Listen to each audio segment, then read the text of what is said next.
За энэ хуулийн төслийг бол дэмжихгүй байгаа. Ариун зээг гишүүнтэй санал нэг байгаа. Энэ бол засгийн газрын зохицуулчих асуудал юм байна. Засгийн газар ямар бодлого барьж байгаа нь тэрүүгээрээ явж явах ёстой зүйлээ. Хоёрдугаарт бол энэ хуулийн төслийн тэй холбогдуулаад тандан судалгаа гэж ямар газраар хийлгүүлсэн юм бэ? Уянгаа гишүүн. Ямар ч үнэн бодтой юм байхгүй. Эдийн засагт үзүүлэх өр нөлөө өгсөн чинь ерөөсөө нөлөөлөхгүй өгтрөгцсөн. Аж ахуй нэгжүүдэд ямар ч нөлөө байхгүй гэсэн ийм судалгаатай ийм хуулийн төсөл орж ирсэн байна. Энэ 18 амралтын өдрөөр чинь энэ аж ахуй нэгжүүдийг ажил хийлгдэг. Хийх боломжгүй болгочтой. Хил гайл нь амраад алга болчтой. Төрийн албан агчид нь амраад алга болчтой. Тийм учраас би бол ямар саналтай байгаа вэ гэхээр цагаан сар наадам хоёроо авч үлдээд бусад бүх энэ тэмдэглэлт амралтын баярын өдрүүдэд бол амрахгүй болгоё. Харин зөрүүлээд ямар юу хийх ёстой вэ гэхээр ялангуяа одоо өвлийн өдрөлд 25 градусаас дээш хүйтэн өдрүүдэд бол орон нутгийн засаг захиргаа шийдвэр гаргаад автоматар амрааж идэг тийм зохицуулалт руу явсан дээр хаа гэж ингэж бодсон.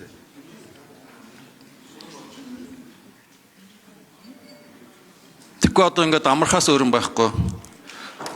Хувийн хвшлийнхэн ч ажиллаа хийх гэдэг. Энэ амралтаа чи төрийн албан агчид амраад авчиж байгаа шүү дээ. Амралтуудаар ч.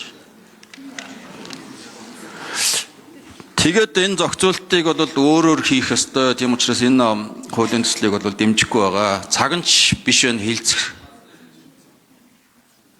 Ийм яриа сууж ямааргүй өдөрт одоо нөгөө сангийн сайд мадтайгаа жинхэнэ энэ эдийн засаг маска яах вэ гэдэг ингээ ярьж байгаа юм ийм л цаг болчиход байгаа шиг санагдаад байна.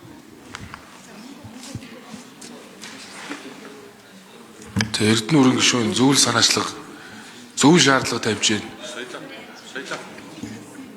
Эх 7 хоногт нэг ач холбогдолтой хуулиуд оруулж ирээ. Тэр нийгмийн даатгалын тэр 8 хуулийг эх 7 хоногт оруулж ир. Тэр арилжааны хууль, эдийн засгийн хэрэгжүүлээ, хөрөнгө оруулалт, ашигт малтмал энэ одоо нэрээ арай дэнтлээ. Энэ ач холбогдолтой хууль оруулж ир. Эх 7 хоногт би засгийн газарт өвөрг өгж байна.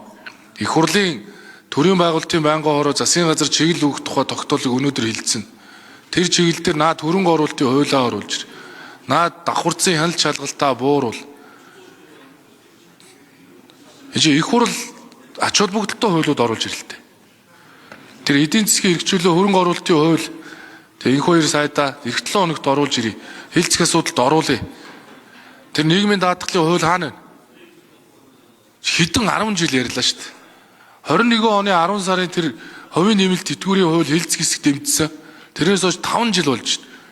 Тэр хуулийн хэлцэх хэсгээ дэмжсэн хууль байгаа юм байл шүү. Хуулиараа зөвшөөрөгдсөн байлээ. Болохгүй бол хувийн нэмэлт тэтгэврийн миний анхны санаачсан хуулийн 10 сарын 3-нд баталсан хэлцэх хэсгийг дэмжснээр би өнөөдөр анхны хэлэлцүүлэгт бэлтгүүлэхээр ажлын хэсэг байгуулна шүү. Тэгээ одоо ингээд нийтээр тэмдэглэх баяр ингээд яриад сууж штэ бид нар. Гэхдээ энэ чинь хуулиар зохицуулагддаг харилцаа.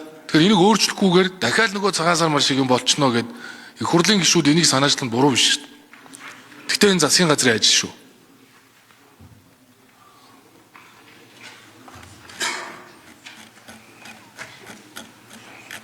Одоо энэ хуулийг тэгээд дэмжиж явахаас өөр одоо гарц байхгүй. Нэгэнт хуулиараа харилцаа зохицуулагдж байгаа учраас